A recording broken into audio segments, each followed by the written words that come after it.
Hello বন্ধুরা, আসসালামু আলাইকুম। কেমন আছেন সবাই? শামুস কিচেনে আরও একবার আপনাদের স্বাগত জানাই। আজকে আমি লবণ পুরি বানাবো। দেশে এটাকে লবণ পুরি বলে থাকি, কেউ নুন পুরি বলে থাকে, আরও অনেকে অনেক নামে বলে থাকে।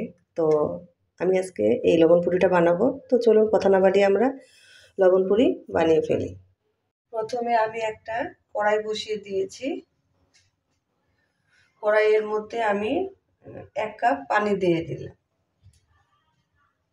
তো এখন আমি পানির মধ্যে সামান্য পরিমাণে হলুদের গুঁড়া দিয়ে দিলাম, মরিচের গুঁড়া দিয়ে দিলাম হাফ চামচ, জিরার গুঁড়া দিলাম সামান্য পরিমাণে, লবণ দিয়ে দিলাম। লবণটা আপনারা পরিমাণ বুঝে দিয়ে দেবেন। আর আমি কিছু ধনিয়া পাতা এইভাবে কুচি করে নিয়েছি, তো দিয়ে দিলাম। দিয়ে আমি একটু নেড়ে দিচ্ছি। পানিটা বলক আসা পর্যন্ত আমরা অপেক্ষা করব। পানিতে আমার বলক চলে আসছে, আমি একটু নেড়ে দিচ্ছি। এখানে আমি 1 কাপ চালের গুঁড়া নিয়েছি, তো আমি চালের গুঁড়াটা দিয়ে দিলাম। এখানে আমি হাফ কাপ সাদা আটা নিয়েছি, তো আটাটাও আমি দিয়ে দিলাম। সাদা আটাটা দিলে হয় কি, পিঠেগুলো খেতে অনেক সফট হয়। তো আমি দিয়ে ভালোভাবে নেড়ে দিচ্ছি। আটার কাইটা আমার করা হয়ে গেলে আমি 5 মিনিট ঢাকনা দিয়ে রেখে দিব। আমি কাইটাকে একটা প্লেটের মধ্যে ঢেলে নিয়েছি, তো এটাকে আমি এখন এভাবে একটা ডোয়ের মতো তৈরি করে নেব। ডো বানিয়ে নিয়েছি, তো এটাকে আমি এখন দুটো ভাগ করে নিচ্ছি। এরকম আমি দুইটা থেকে আবার এরকম আমি 4টা ভাগ করে নিয়েছি। আমি একটা পিঁড়ি নিয়ে নিয়েছি, তো পিঁড়ির মধ্যে আমি চালের গুঁড়ি ছিটিয়ে দিলাম। তো এখান থেকে আমি একটা এরকম ডো নিয়ে আমি এইভাবে বোর্ডের উপরে রেখে এটাকে আমি রুটি বেলে নেব। তো আমি একটা রুটির মতো বানিয়ে নিয়েছি। এটা কিন্তু বেশি পাতলাও হবে না। তো আমি একটা এখন কুকিজ কাটার দিয়ে এটা কেটে নিচ্ছি।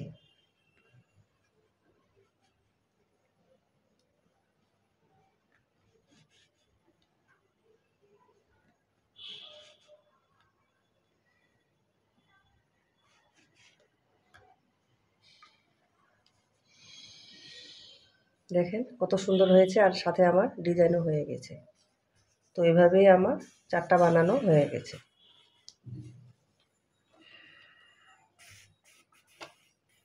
তো এইভাবে আমি বাকিগুলো বানিয়ে নিচ্ছি। সবগুলো পিঠা আমার বানানো হয়ে গেছে। দেখেন 1 কাপ আটা দিয়ে কতগুলো পিঠা হয়েছে। তো এগুলো আমি এখন ভেজে নেব। আমি একটা প্যানের মধ্যে তেল দিয়ে দিয়েছি, তো আমার তেলটা গরম হয়ে গেছে। আমি এখন একটা পিঠা ছেড়ে দেবো। আর চুলার আঁচটা আপনারা মিডিয়ামে রাখবেন।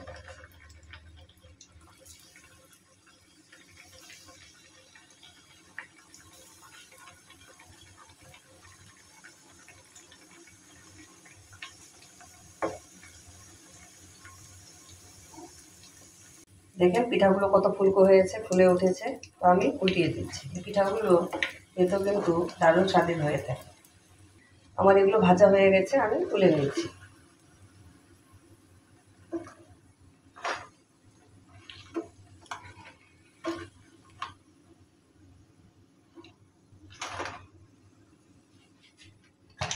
তো এইভাবে আমি বাকিগুলো ভেজে, সবগুলো পিঠে আমার ভাজা হয়ে গেছে। তো আমি একটা সার্ভিং ডিশের মধ্যে নিয়ে নিই। সবগুলো লবণ পুরি আমি সাজিয়ে নিয়েছি। দেখতে কিন্তু কতটা ক্রিস্পি হয়েছে, আর খেতেও কিন্তু এটা অনেক মজা। আমাদের দেশে আমরা কিন্তু এটাকে লবণ পুরি বলে থাকি। তো এটা কিন্তু আমরা এই যে মাংস দিয়ে খেয়ে থাকি।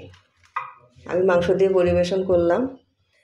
তো এই পুরির সাথে কিন্তু মাংসটা একদম পারফেক্ট। এটা দিয়ে খুব সুন্দরভাবে খাওয়া যায়, অনেক মজা।